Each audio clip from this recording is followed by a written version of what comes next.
of people understand the importance of a good, competent referee in there, Jimmy.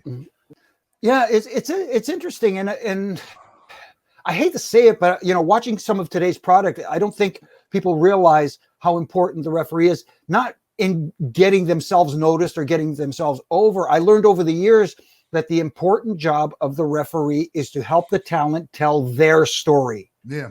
And the only time, and you're invisible until you need to be seen. And if there's any angle in there or any spot that involves a referee, again, it's not about you getting your shit in. It's about you helping them tell that story. I'm thinking about like how a referee can really fuck a match up too.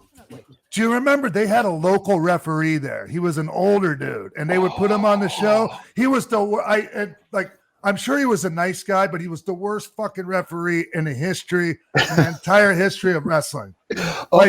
We would be down for our fucking near falls. I remember Savio wanted to kill him one time.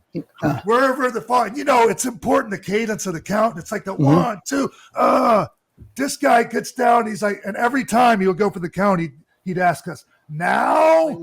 And rules matter. And back then, you guys, paid attention to the rules. Breaking before 5, getting back in the ring before the 10 count instead of the tags. Yeah, exactly. Yeah. You had a 5 count. Hold that damn rope. The rules meant something back in the day. Now it seems to be a little bit. I hate to say it, but there seems to be a little bit of not paying attention to them as much now, letting things slide a little too much. It really helps when the ref has credibility. It really fucking helps. Absolutely. And Sean brought up like the false tags and stuff like that. And the distraction of the referee is so important that it's done in a way where it looks like, the heels are actually manipulating the referee as opposed to looking, hate to use this word again, what I've been noticing lately looks lazy. Like it's almost like, just go with him. You know what I mean? And stay with him and we'll call you when we need you kind of. And all this stuff goes on without rhyme or reason. Was that ever a thing with guys coming up to you? Hey man, this one spot or this finish, can you help? We might need you to help call it to us out there. Yeah, no, there've been a few times where somebody would come up, hey, when we get to this particular point in the match, please, if I'm not in the right spot, remind me where I need to be and stuff like that. And, and that's fine. And when they tell me that, I made a, very conscious effort to remember all that stuff. And if I see that they're not going, the thing is it's different from a house show and TV, because at a house show, you can walk over and say, hey, whatever they ask you to say. On TV, now you got to be discreet and relay the message in a way that it looks like you're doing your job, instead of walking over and going, hey, you need to be in the corner or something like that. What did you think of the click, Jimmy, as somebody that was really not writing? I'm curious. Yeah. To be perfectly honest with you, I got along with you guys fine. I didn't have an issue. You know what I mean? It was like, you know how it is in the locker room. All of a sudden you hear somebody going, man, these guys over here, and I'm like, I'm in my own world setting up the ring. I didn't, witness the stuff that, the rumors and all that stuff that everybody talked about. I got along with them just fine. Everybody, and also like our hijinks and all the, like our actions or whatever, like they didn't affect you. Like they, like it was perceived, they affected, like the in-ring talent so much. Right. So it wasn't like you would have, like maybe if you felt like what we were doing affected, your position on the card or something, you might have felt a little different, Jimmy. I don't know.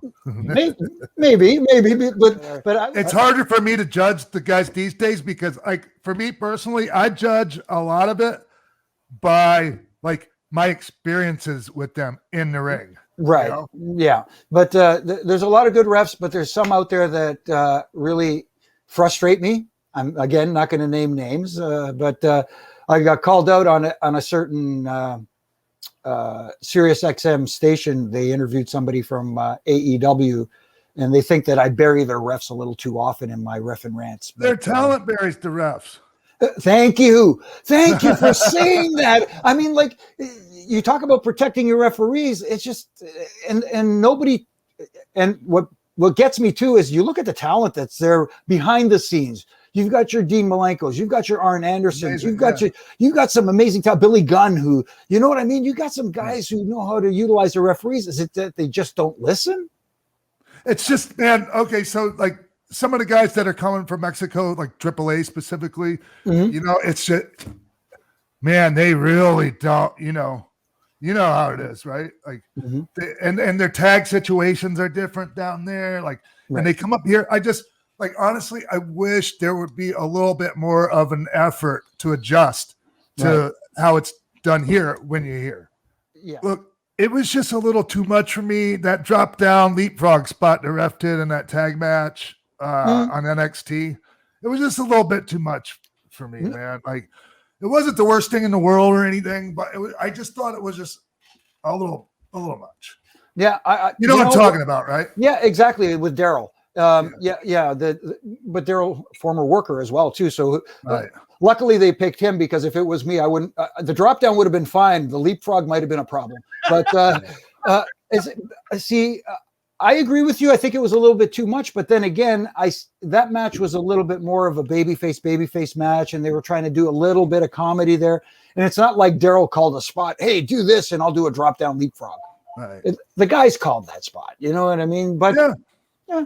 So it was. Look, it wasn't something.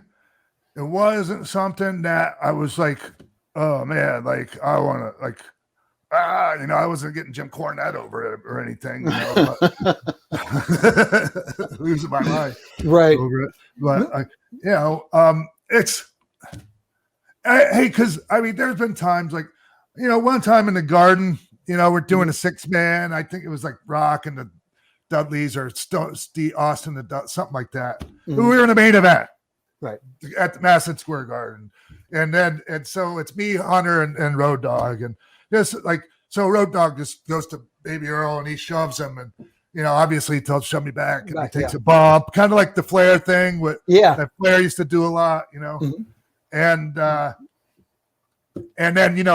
and then both Dog and I fed up on the apron and got, knocked out. And the place went fucking nuts, dude.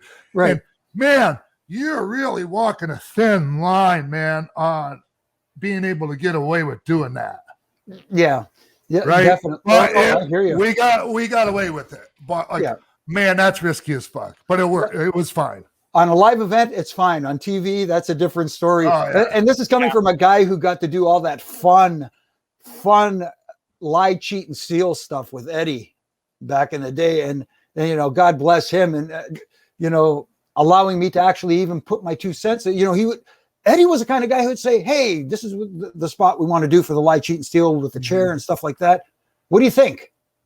He's asking my opinion. I'm like, holy shit! Eddie Guerrero's asking me what I think. Awesome, so I got to do some really cool stuff. Yeah, it does feel good. Yeah. Hey, like, if it was more widely known that referee was also like our actual like pro wrestler, like it probably would have, I don't know, it would have helped me. Yeah. Like I just wasn't aware of that. And I know, because I know him from here. He's Canadian. He's from Canada here, and I know him. He's a good dude. Really good dude, really good, and good referee too. Yes.